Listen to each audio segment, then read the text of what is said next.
you been holding that wire to the coast open? Yes, sir. San Francisco's ready. Go ahead. Hello, Frisco. Hammond talking. Yes, Mr. Hammond. This is Walt. Were you able to pick up Professor Howland's test? Yes, sir. The reception was marvelous. The images were much clearer than we've ever been able to televise. It came through on the micro shortwave and was using about 289. All right, thanks. Goodbye. This should convince you we've got to fight to maintain our position with any weapons we can utilize. We're caught out on a limb, but we're going to fight for what we've got, and more.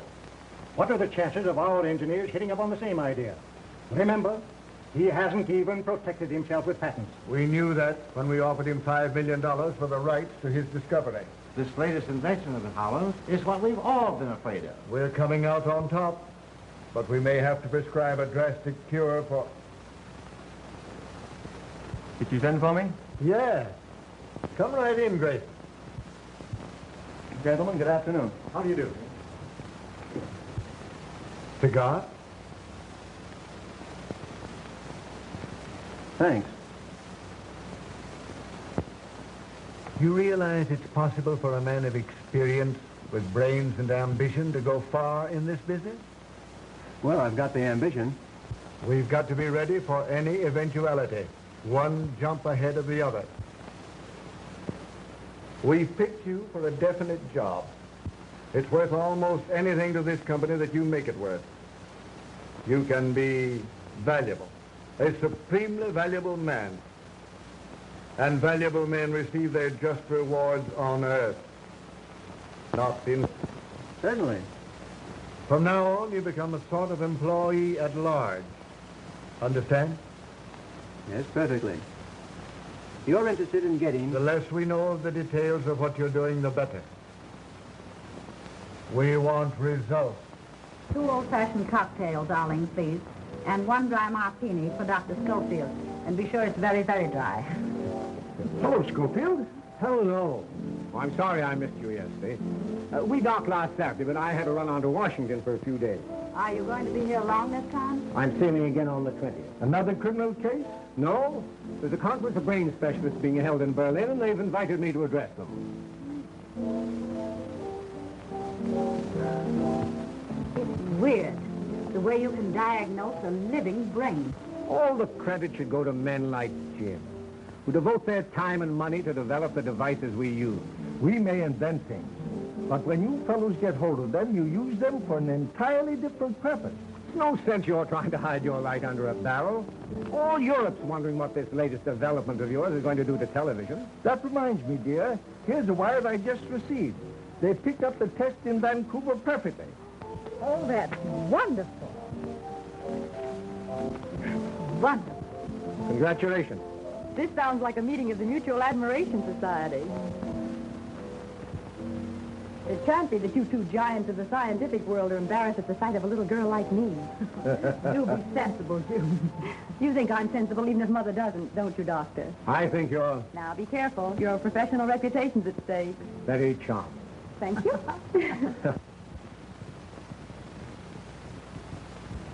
But Howland must realize that when he begins televising a regular schedule, he's liable to run into difficulties. In what way, sir? He may not be so fortunate in securing men like yourself when he increases his operating staff. I don't think there will be any difficulty. You'll admit there is always the possibility of an employee becoming disgruntled over some fancied injustice. Dissatisfaction always leads to temptation. There's always purchasers for valuable secrets. I see what you mean. However, I doubt you'll be able to convince Professor Houghland. Think it over.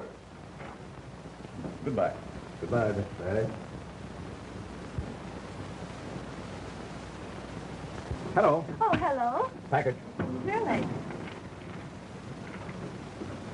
Read Time magazine. Oh, here you are.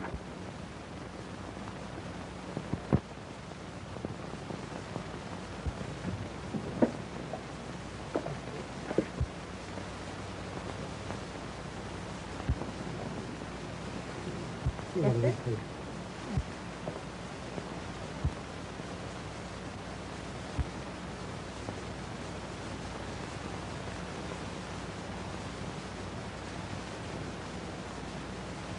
Mm-hmm.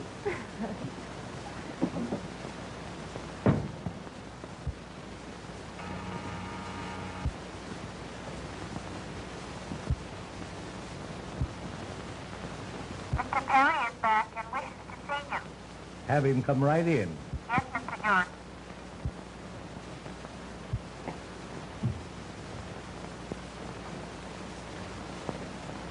Well, well. This is indeed an unexpected pleasure. Now,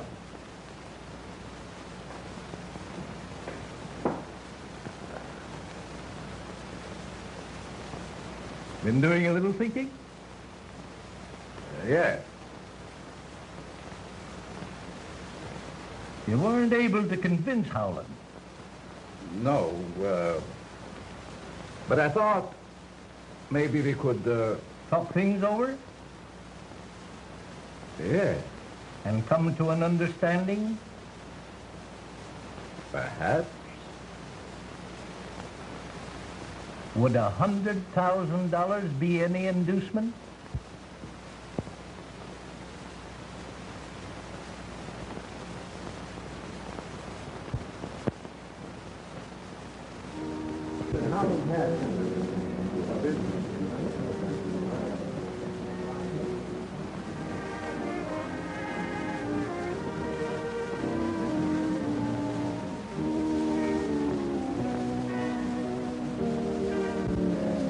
The last word in patriotical television, which I'm going to show you tonight, is so big that I'm really frightened every time I think of it. Why? Too many people realize its tremendous importance. You've had offers for it, I suppose. Naturally, every company of any size in this country and abroad has been trying to secure the right to use it as I do, and further, to purchase it outright. Oh, I can recommend this brandy. I think I will. What? Over an island far over the sea, there is a colleen whose way... I'm sorry, I couldn't get away. Oh, I beg your pardon. Disappointed? Not exactly, but you see, I promised to meet Dick here right after dinner. And instead, you ran straight into my arms. I did not. Certainly you did. I certainly did not. If I hadn't been here to catch you, what would have happened? I'll show you.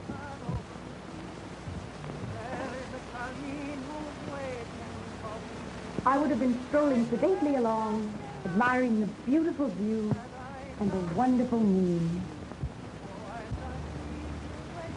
It is nice out here tonight, isn't it?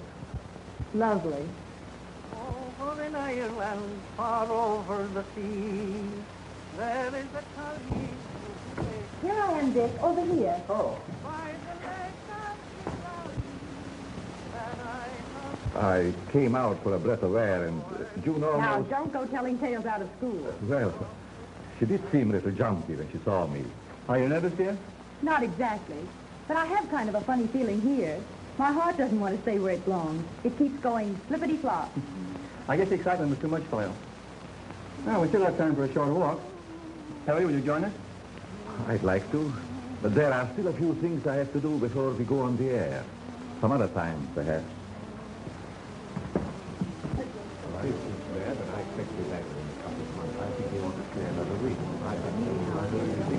Very, very interesting, isn't it? Sorry, Missy. Thumbs all fingers. It doesn't matter, Arling. It's all right. When wine is filled with accident, steps of disaster hasten. Stop that nonsense. Pick up that glass before someone is really injured. No matter what happens, Arling always has a proverb. But I'm not a bit superstitious, but it does give one a rather creepy feeling. Don't pay any attention to Arling. He has a mania for quoting Confucius and Charlie Chan. You know Charlie. Clever, these Chinese. No waiting for me by the lake of the valley that I love so dear. Good evening. Good evening. Why, Mr. Grayson, I didn't recognize you. How are you, sir? Grayson, how are you? Fine, sir, fine. Can't you see, June, the chance we've both been waiting for? Does your promotion depend entirely upon Father? Well, if your father would only... I think I'll have to go in. All right. I'll do it myself. Even you, as the chief of police, will have to admit that your methods are obsolete. That may be, Jim. But we seem to get along pretty well as it is with our radio teletype system. Suppose you had instant pictures at your command showing every move a criminal you are tracing makes. If you can do that, I can't understand why the government isn't interested. Government officials will be watching tonight, not only in Washington, but in widely separated points throughout the country. I'll admit it should be of great interest to them. After the broadcast, I have a greater surprise. A further development which you will hardly believe until you see it. You make me very curious. It is my hope to be able to prove that television is the greatest step forward we have yet made in the preservation of humanity. It will make of this earth a paradise we've always visioned, but have never seen. What's humble pardon, sir? Man named Mendoza say he must see. Him no take no for answer. Mendoza? Our gentleman is in the reception room. Thanks, Houghland. You'll pardon me, won't you? Certainly. Harry, there's a gentleman here named Mendoza. Do you happen to recall him? No, sir. Shall I see him for you? That's not necessary. I'll talk to him for a few moments. It's nearly 8. I'll flash you from the laboratory when I'm ready. Mr. Houghland, Yes? I am sorry to interrupt at a time like this. I represent a group of men that are very anxious to purchase your invention. I'm sorry, Mr. Mendoza. It is not for sale. They are prepared to pay anything you ask. I'm not asking anything. In that case, Mr. Houghland, I must insist that you do not go ahead with the demonstration you are planning this evening. Just whom do you represent? I am not at liberty to tell you, but I assure you they are a very powerful group. Then there's nothing more to be said. Good night, sir. Good night.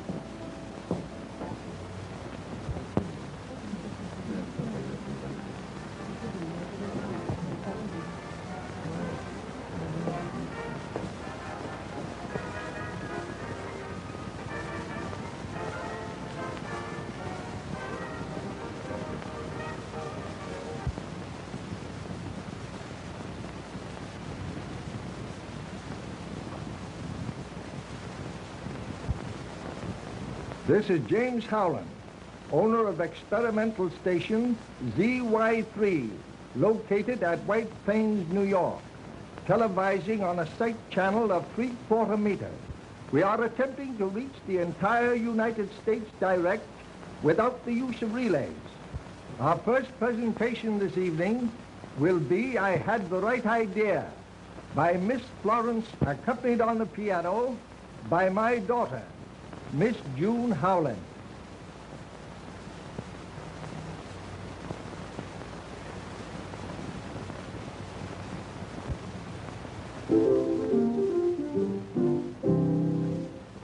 I had the right idea when I picked this night. The moonlight is perfect, the stars in the sky simply sparkle and dance, just like the love in your eyes. I had the right idea when I picked this night. The air feels as though it is filled with the glow. It's all on romance. I'm in a heavenly trance. Your lips entice me, and my arms ignite me around you. I'm heading for bliss when words in feeling are spoken. Within the consummation of a very first kiss. I had the right idea when I picked this night to tell you I love you. I think you're divine. And I want you to be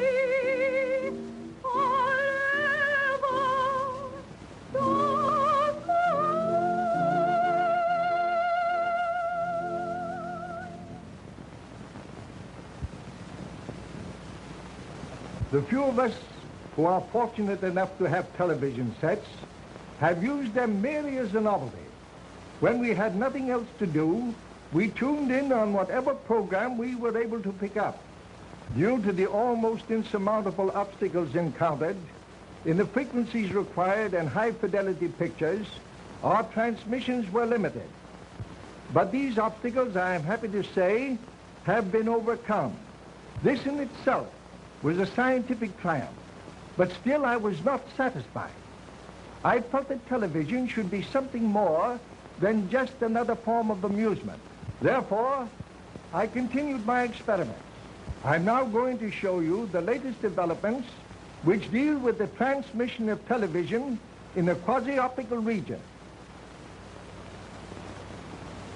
It is now 1:15 in Paris.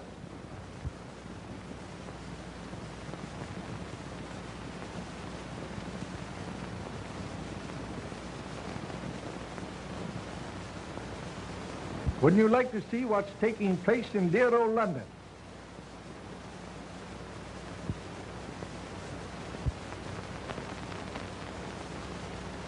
London still has its fog. The fog in London is a little too much for us. Let us try the other side of the world. There's a spot that's very fascinating.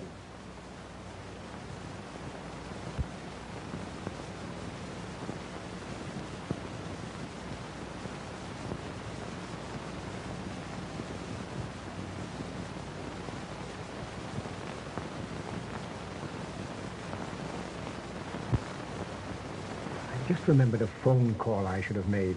Do you mind? Certainly not.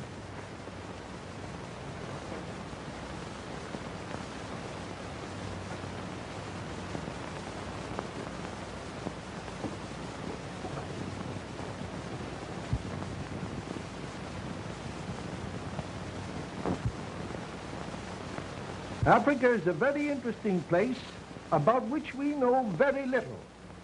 The natives of Africa years ago were indirectly the cause of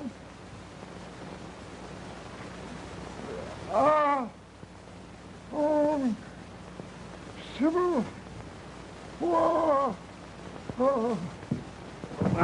Turn on the lights, Perry. Somebody turn on the lights. Turn on them lights. What's the matter? What happened? I don't know. Mr. Houghland has probably fainted from overexcitement.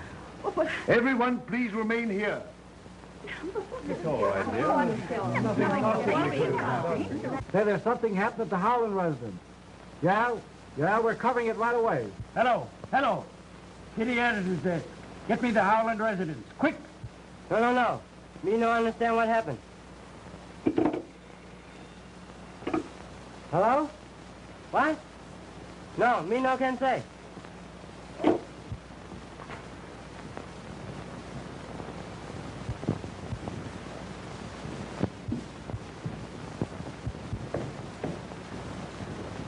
What's wrong? Mr. Houghland is dead, sir. Dead?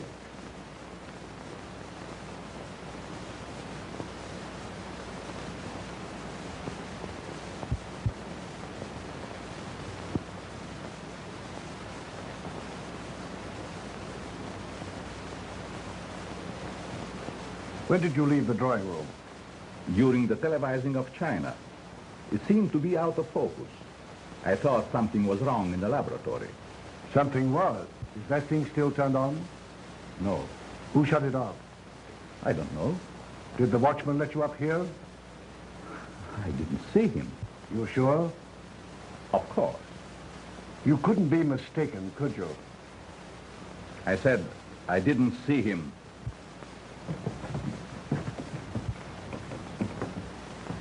It would have been better if you didn't. Oh, Mother.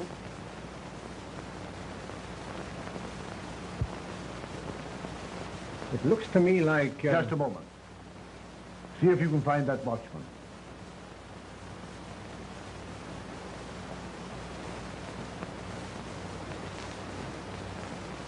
Now, Doctor. The last thing I want to do is thrust a murder on you, Nelson. But this certainly looks like it to me. You believe that the blow on the head caused his death? At the moment, I'd be inclined to say that it did. What's that you have there?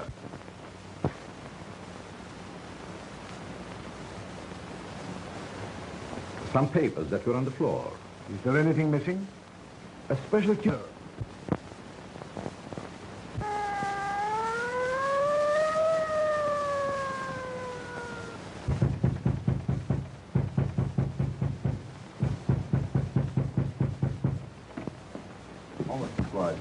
Hello, Chief. Hello, boys. Now, I want a man stationed at each door, and I don't want anybody to leave this house. Fraser, you get a couple of boys and go up to the laboratory. Tell the coroner to phone his report to me here. Yes, sir. All right, refusing to let any of us go. But how could we be implicated? Well, there's no use worrying about that. It's merely a matter of routine. I hope you're right. Is it proper to infer you come on business connect with homicide? Never mind about that. Tell me what you know about Mendoza. So sorry, but humble servant know nothing about honored gentlemen. You sure of that? Regret. Humbly suggest you squander valuable time. Say, tell me, just how long have you been interested in television? Since student days in China, have honored to be one of 12 students sent all over the world to learn from masters. Did Houghland know that? Such matters are not yet presented. Wonderful. Too bad it was out of focus and spots, isn't it? You must be mistaken. The detail was perfect. You're certain? As a matter of fact, I've never seen anything quite so clear. It was a revelation to me.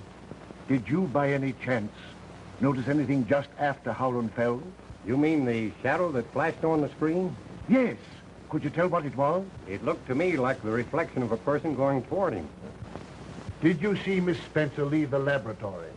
I sure did, with her sweetie. Shortly after that, I started to light me pipe when somebody snaked up and grabbed me from behind. Oh, I'd like to get me hands on him. Think you recognize him? Appreciate for Howland's invention. Who hasn't? Of course, you're interested in it from a business standpoint. Well, I guess you'd call it that, yes. Then why didn't you stay for the entire demonstration? Well, I promised Joan I'd meet her when she'd finished. Did you? Certainly. Where? At the laboratory, of course. Did you stop on the way or go direct? Well, no. That is, when I left the house, I thought I saw someone moving among the trees. Whoever it was got away. I met June as she came down. Did you return directly to the house? Well, no. Aren't you getting a little bit personal? Come in.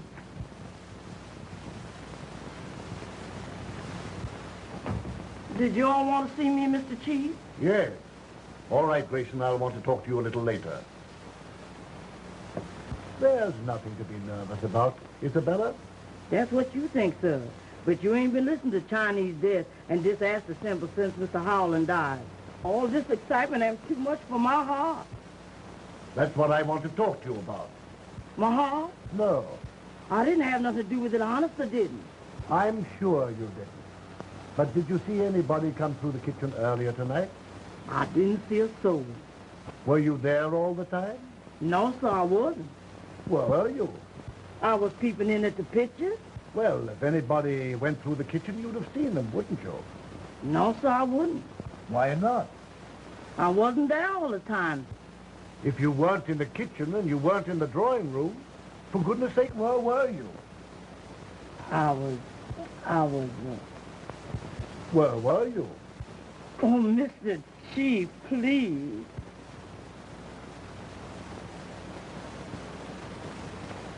All right, run along, Isabella.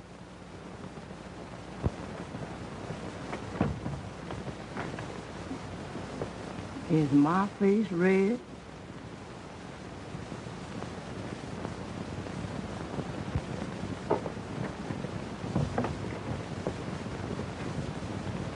Come on, let's take a look at the rest of them.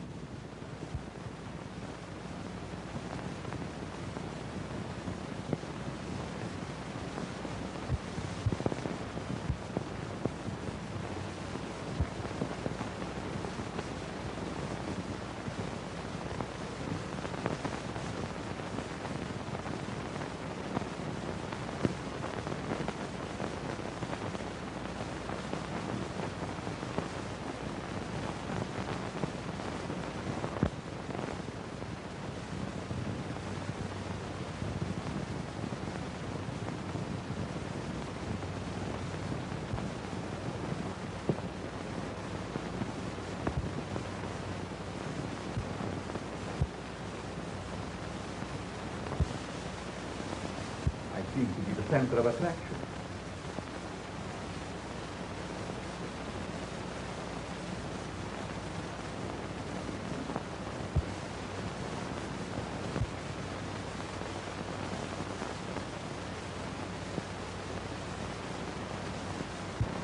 Well, I couldn't swear that any of them was the one. They all look alike to me in that soup and fish get-up. That's all for now, Reardon.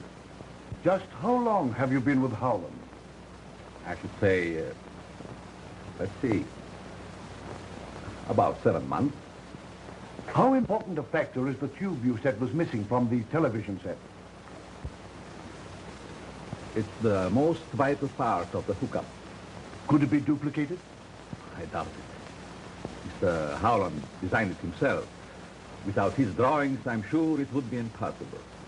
That's all for now. By the way, Doctor, did you see anything that looked like a figure going across the screen just after Houghland collapsed?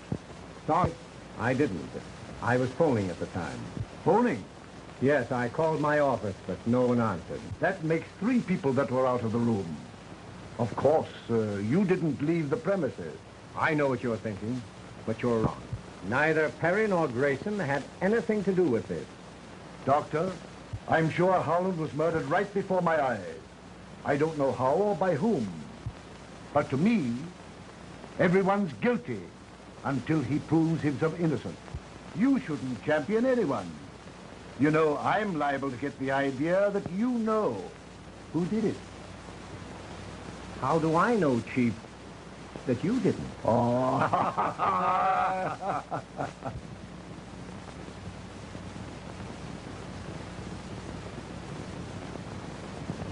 Oh, Lordy.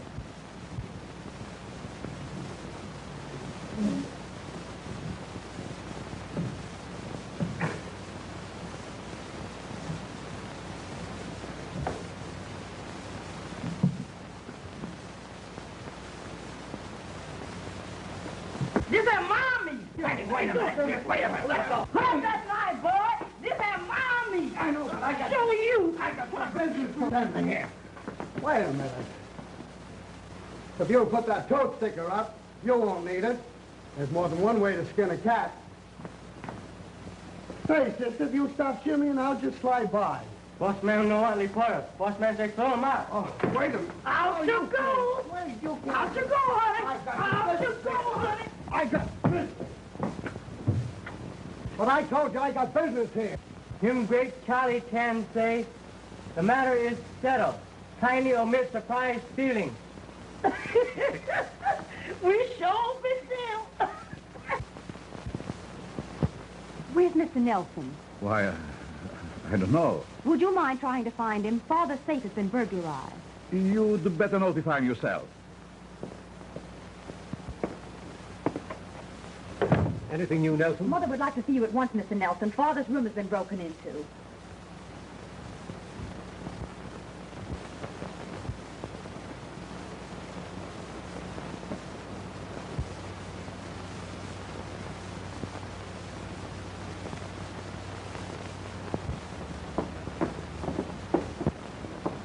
Everything's just as I found it. I haven't touched a thing. Would you know if anything has been taken? I'm sure I can help you, Mr. Nelson. I'm familiar with most of Father's things. If they only wanted to rob my husband, why did they have to kill him? It is very evident that someone in this room removed those prints from Mr. Howland's safe. Everyone is more or less under suspicion, and I'm asking that you all submit to a thorough personal search. A matron will be here in a few minutes, and I am sure the ladies will have no objection. I never knew policemen were as nice as Mr. Nelson. I suppose the only time you've ever met one was when he yelled, "Pull over there, lady. Where do you think you're going, to a fire?" Nobody is to leave this house until those papers are found. I'd advise you, gentlemen, to submit it.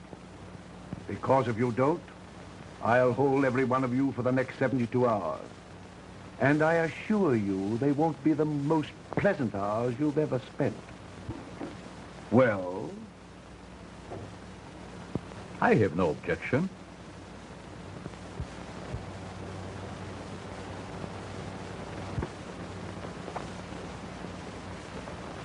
more I think of it, the more positive I am that this thing rests between two persons. Perry and Grayson? Yes. They both have motives, and they're the only ones that have. They were both out on the grounds when Houghland was murdered, but neither can prove where he was. Grayson's ambitious. He's in the television business. He tried to get Howland's invention. He knows it's worth millions. Granted, but everyone here may have reasons also. Or connections with others. And Perry, who is he and what is he? He's been here about 7 months. He lied when he said the broadcast was out of focus. We found him in the laboratory when we discovered the murder. He's the one that says the vital part of the television set is missing. And now the prints are gone. I'm going to place both of them under arrest and charge them with murder. Now, don't do anything hastily. You remember when I examined Crowley's brain for you about a year ago? Well, what's that got to do with it? I told you at that time the man was a potential murderer? Yes. Your experts sneered and scoffed. Yet within 6 months from that time, he was convicted and sentenced to death. Well? If you will permit me to send for my apparatus, I'll prove to you that neither Perry nor Grayson could have committed this murder. Oh, you're talking sheer nonsense. Well, let me telephone my office and have Alan bring it right over. Oh, all right, go ahead.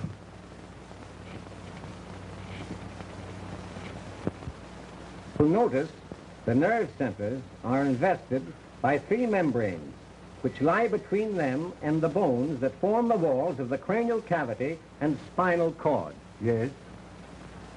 If part of the skull were resting on the medulla oblongata, it would materially diminish the faculties of perception. Does that indicate a criminal tendency? Undoubtedly. Alan, it won't be necessary for you to go back to the office tonight. Thanks, Doctor. I forgot to mention it before. There was a call for you over your private wire about 8:30. Oh, that's all right. It couldn't have been anything of importance. Thanks, Perry.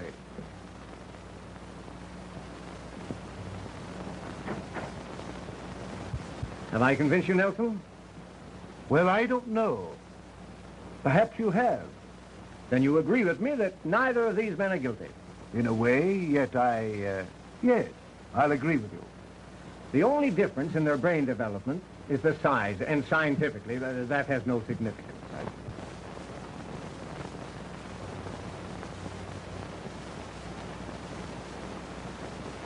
Houghland, Scotch and soda.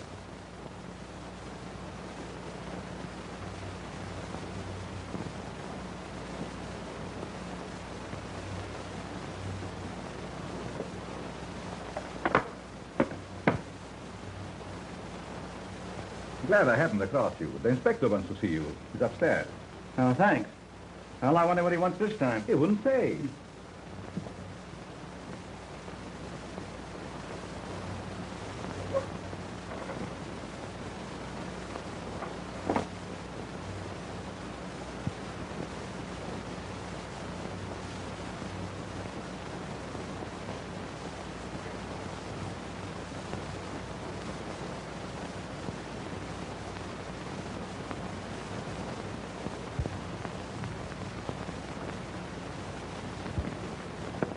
Inspector, you sent for me?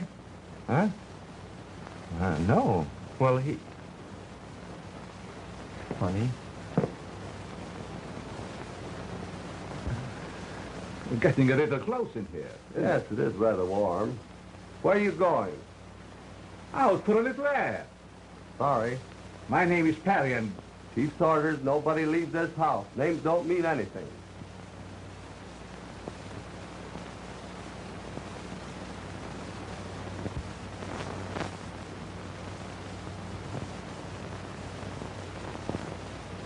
I keep telling you, I got business here, and I don't want to be roughed up like this. I tell you, I wouldn't come into a house. I told you I got business. I keep telling you I got business here. Can't you understand? That guy, I don't know how he gets in, but he's giving us a lot of trouble.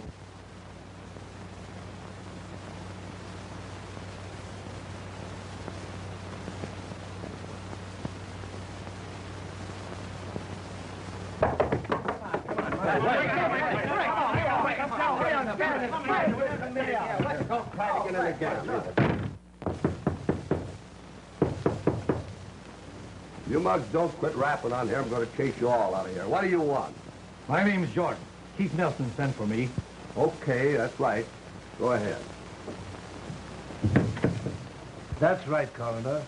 Call me here as soon as you made an examination. Okay. I'm Jordan. Don Jordan. Of the International Television Corporation? Yes. You seem to be very concerned about Houghland's death. I was watching his broadcast. When he collapsed, I telephoned here but couldn't get any information. So I telephoned headquarters. Well? I want to know if he died from natural causes or if he was... Murdered? Yes. And if he was? I think I know who did it. Suppose you tell me he was murdered. Howland had an invention which we were all more or less interested in, and... Never mind the preliminaries. Get to the point. Well, it's rather difficult, but I'll try. A certain party came to me. Who was it? A man by the name of... Who? Perry. Go ahead. What else? During our conversation, I made him an offer of a substantial sum if he would use his, that is, his influence with Howland in our behalf. What do you mean by a substantial sum? $100,000. As a bribe? Absolutely not. The money was offered as a gesture of goodwill. If we had someone on the inside, we stood a better chance than the others. We'll see what Perry has to say about this.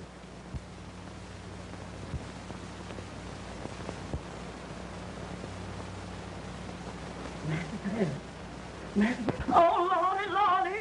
Oh, Lordy. What's this all about? Master Pat.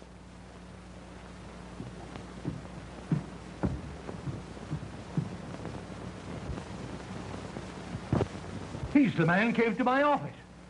You sure? Positive. I wonder who could have done it. It's a mystery to me.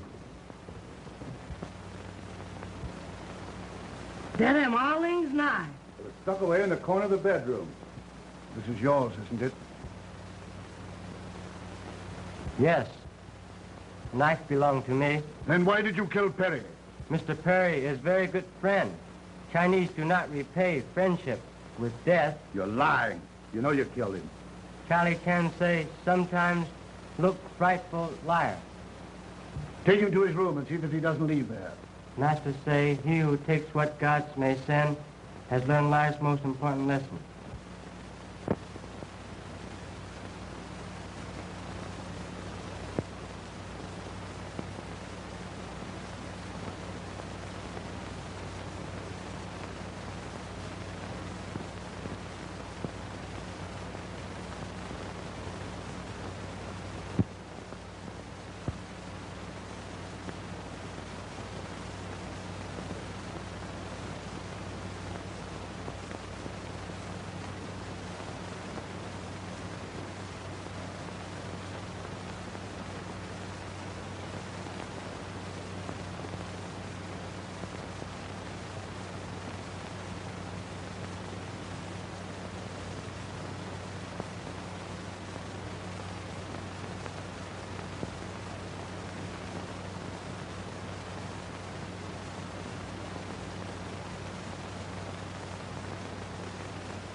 We got this hangar going on. We're going out to stay. Well, I got business. Yeah? Say, listen to the way I come in. I got business in here. Boys, have a heart. I got business here. I got important business here. Well, listen to me, will you? Now, You're out. Now stay out. You might not come in this way, but this is the way you're going out.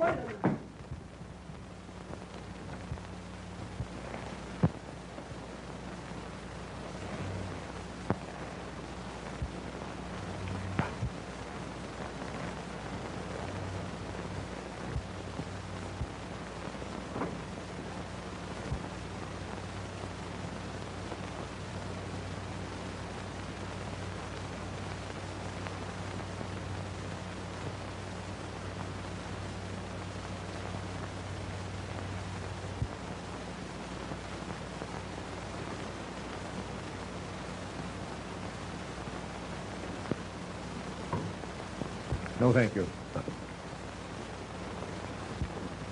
Mr. Nelson, I know it sounds perfectly silly, but I just saw Perry. Why, that's impossible. Now, dear, you're naturally upset and nervous. That doesn't alter the fact that I saw him. Don't you think you'd better take something to quiet your nerves? June, where'd you see him? In the upper hallway. Oh, Lordy, Lord, I done seen a ghost. Oh, I done seen a ghost. I know I seen a ghost. Oh, Lordy, Lordy, I know I seen a ghost. I know I saw a ghost. Oh, Lordy, damn that ghost again. Did that ever come alive? Missy, don't let him touch me.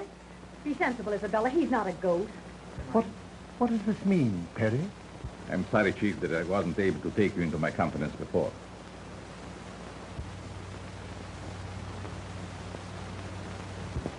If you're here and alive, who was it that was killed? My brother. A twin. I hadn't seen for years until...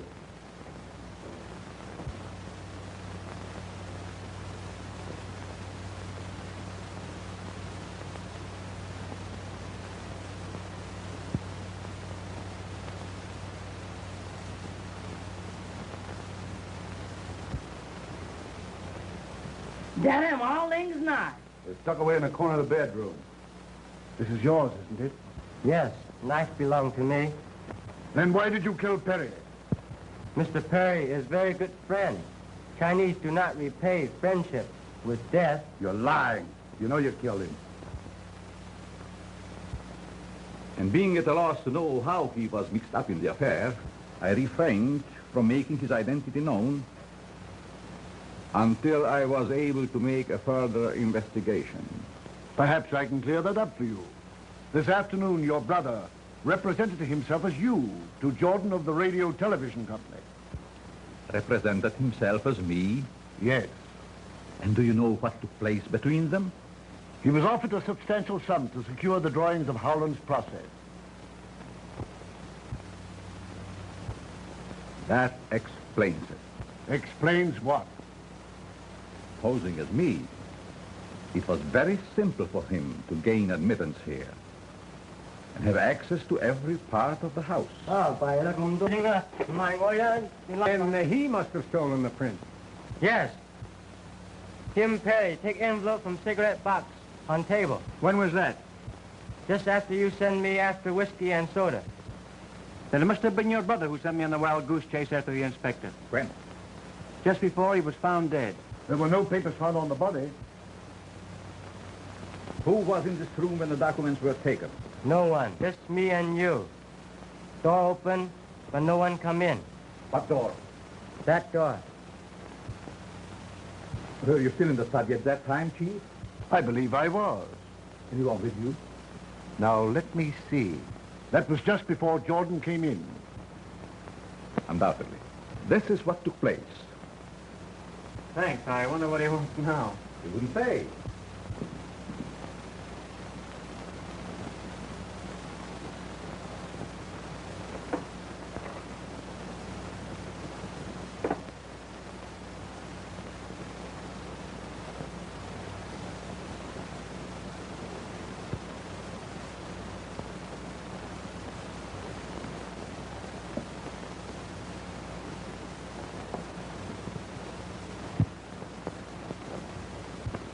Isn't that correct, Doctor?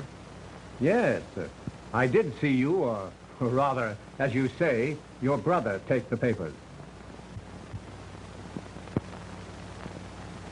Earlier tonight, in view of thousands, Mr. Houghland was killed by his own invention. His killing was not accidental. It was a deliberately conceived, cold-blooded execution, cleverly maneuvered so as to give the murderer a perfect alibi. Little did Professor Houghland realize the surprise he promised you would aid in discovering his murderer. Tonight, a permanent record of everything televised was made on film. Now you're going to see part of that record. Many of you, no doubt, have seen or heard the radio demonstration of starting an automobile motor by voice vibrations. this is not a difficult thing to do. In this instance, the murderer used sound instead of voice. At exactly 8:29, Dr. Schofield made a telephone call from this house to his office.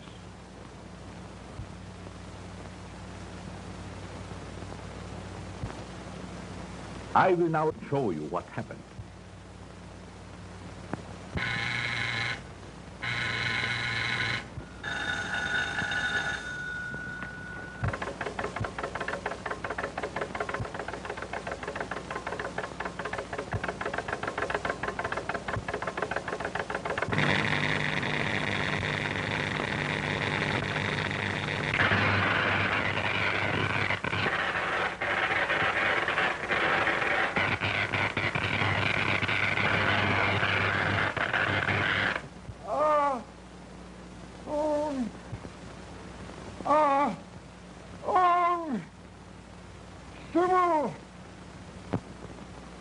The light that you just saw envelop Professor Houghland caused his death.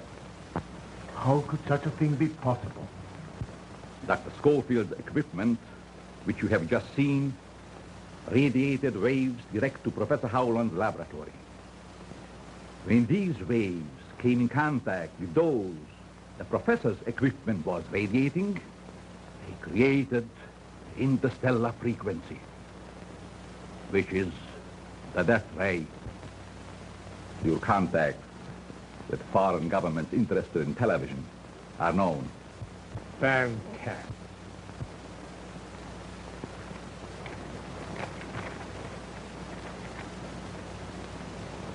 Do you recognize this?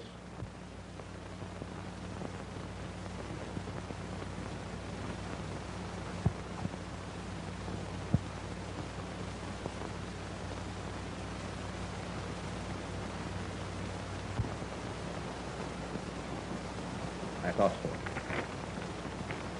May I have that envelope, Doctor? I'm sorry I can't accommodate you.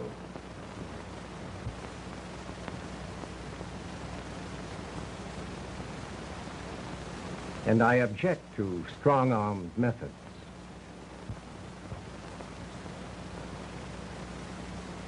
Perhaps you would like to have a look at this.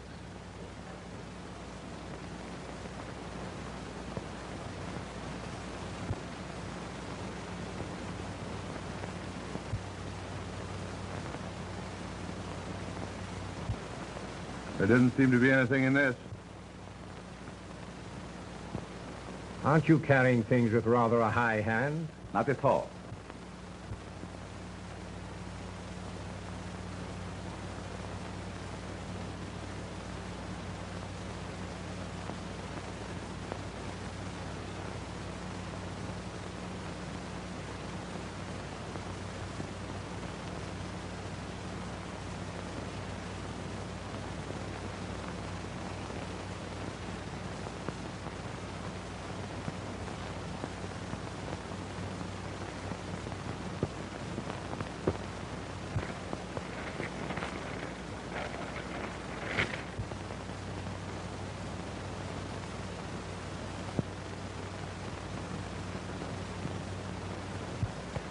You nearly succeeded in accomplishing the impossible, a perfect murder. But in your eagerness to prove that neither Grayson nor I could have killed Mr. Howland, you telephoned your office, forgetting that just previously you had said there was no one there. Perhaps it was another number that I called and didn't care to mention it. Trying to be evasive, Doctor, won't help. Because your assistant let slip that your private phone rang about the same time when Howland was killed. That led me to investigate. When you saw the very thing in another's possession for which you had committed murder, you took a dagger from Arlene's room and followed my brother. You killed him, believing the suspicion the knife would cast on the houseboy would let you get away without any difficulty.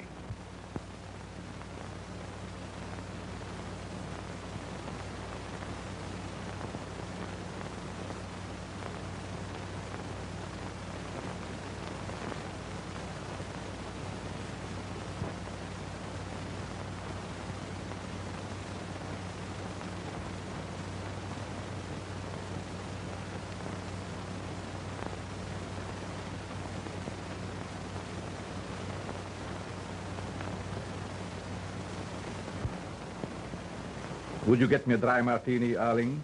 Yes, sir. At once. 2 olives?